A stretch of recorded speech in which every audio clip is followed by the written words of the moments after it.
Hey, me, Callie Carroll. Good morning, sunshine. Morning, sunshine. Good morning, sunshine. Oh, good morning, sunshines. Daily dose of perspective.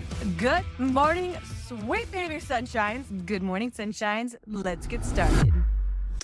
Idle minds and MRIs. Today's daily dose of perspective with Callie Carroll. That's me. So I was getting an MRI yesterday. Have you guys had an MRI? Anybody out there know what that experience is like? It's generally like could be semi horrifying, especially if you have even like the smallest inclination of claustrophobia, which I do believe I have a little bit of. My brother and I used to play these games where we would like wrap each other up in sheets or blankets, like so that you couldn't move and you'd get stuck. And then sometimes maybe he'd leave me there, but it would freak us out every single time, no matter what. And I don't know why we did that, like self imposed, but we did. Anywho, so I'm going in for my MRI for my shoulder, little injury that I've been having. I've had them on my head and my knee and my ankle and all my wrists, all the other things that I've had break in my body in my life, gymnast stuff. And it's interesting, right? Because you get on this machine if you haven't had one of these, okay? And they like lock you in a position. So like this time they locked my shoulder into a certain position, my hand facing a certain way. And then like when I did my head one, like your neck's all locked in. And then they like slide you into this tube that goes like just barely above your head. Maybe a foot. I don't think it's that far. I don't know. I close my eyes the entire time because I can't handle it, and they slide you back into this thing. And then when the MRI starts and they do the images, it sounds like this, and your whole body's like vibrating and shaking. And they're like, don't move at all, or the image will be ruined.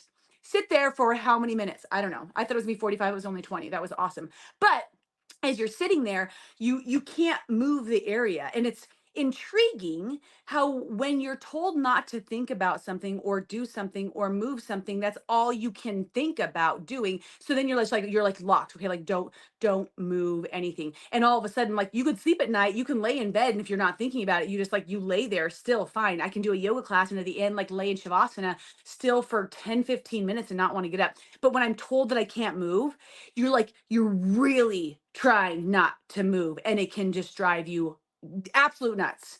Okay. And as I'm laying there, I'm figuring out how to cope with this situation with my MRI and really acknowledging where my focus wants to go, where it can't go because that's not benefiting me at all, and where it could go, needs to go, would be supportive to go.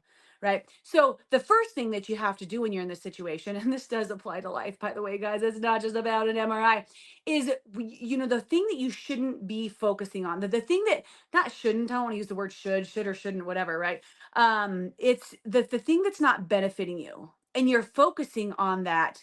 I know that that's not going to, like, thinking about how I cannot move anything, that is going to make it a miserable ass 20 minutes. It's going to be horrible. So the first thing is to choose not to focus on said thing, right? Choose not to focus. So it's like, okay, cool. So now you say don't focus on your arm or don't focus on not moving. And that's all I can think about. Because if you try to just clear your mind and you have an idle mind, it has to go somewhere.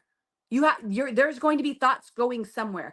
So if you don't give it somewhere else to go, if you don't give yourself a different direction, something else to concretely, proactively, supportively think about, another place to put your focus, then your idle mind is going to keep getting sucked back in. And this was like happening to me, like, right? Like I'm like, okay, don't move that. And I would pull out of there and like, okay, don't, you can't think about that.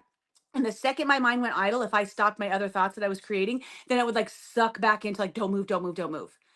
And if you really focus on moving your focus, changing your focus, and then giving your idle mind a project, something else to focus on, that's where the sweet spot is.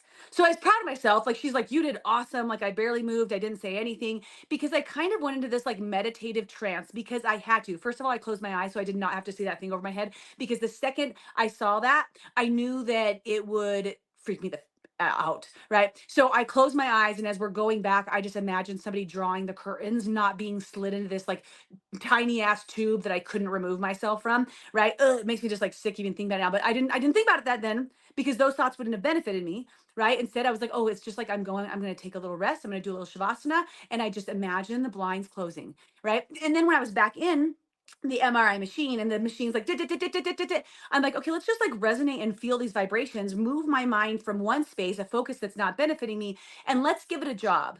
And I had to try some different jobs on yesterday. Like I tried doing like light work from my feet up, but it was just not distracting enough. It wasn't mentally challenging enough for what I needed the distraction to be. So then I started like diving into my business that I'm starting to create again, and my I Am Journey program, and what the lessons are going to look like. And I let my mind work on a task that was supportive, benefiting, and pulling me away from that which I didn't need to focus on. And I celebrated so hardcore when I got done. Like I got out of the machine. I'm like, oh, and I was like breathing hard. Like it is still challenging. And it just got me thinking about our idle minds, MRIs, and how this is like a practice of life, a true example of how life is, right? That there are different things in our world that we are focusing on potentially that aren't benefiting us. They're making our life, our world more challenging. Maybe that's you're focusing on all of the negative aspects in your relationship, or you're focusing on what your friends or the people in your world aren't doing, or what you don't like about your job. There's something that's pulling your attention, or that you're just giving your attention to because you've trained your brain to do it. Your neural pathways are just like, beep, I'm going to think about this all the time, right? And that's not supporting you. In order to move yourself into a state of a more positive, benefited, good life, you it would be, maybe it'd be good to leave that behind, right? And when you move from that and you choose, okay, what, I don't think about something in your world, I don't really want to focus on that anymore. That's not benefiting me. Focusing on, I like the spouse like example, or the your significant other example, because it's just, I think a lot of people have experienced something like this. Like, I'm not going to focus on how my husband or my wife does the dishes, or doesn't do the laundry, or does X, Y, or Z. Like, that's not benefiting me. And after you choose that, recognize that when your mind starts to go idle, and you're like, okay, now what? If you don't feel that space, fill the space with something different, it's going to go back to that. So, what could you focus on instead that's going to challenge your mind, if that's what you need, that's going to make you feel excited or purposeful? Or that's really what I had to do in the MRI yesterday, is like I had to like go back and think about something that I was passionate about, that I'm excited for, because then it made the rest go away.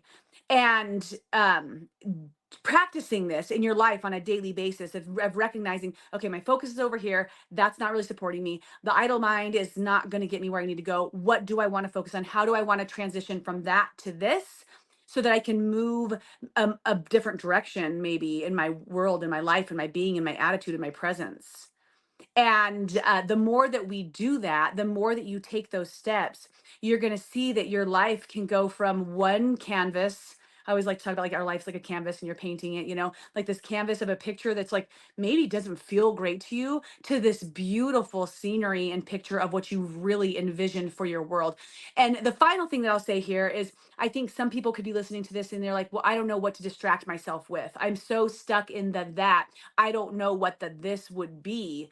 And I'm going to just offer you the opportunity to do some exploration, to start really connecting and thinking about what in your own world, without comparison, you can use other people as examples, but what would feel good for you on a daily basis? What would it make you feel passionate and, make you feel more excited about your world? Instead of focusing on how your spouse does or doesn't do the laundry, maybe you focus on how they're supporting you, or the way that they say good morning, or the way that they love you. You move that over to a different direction.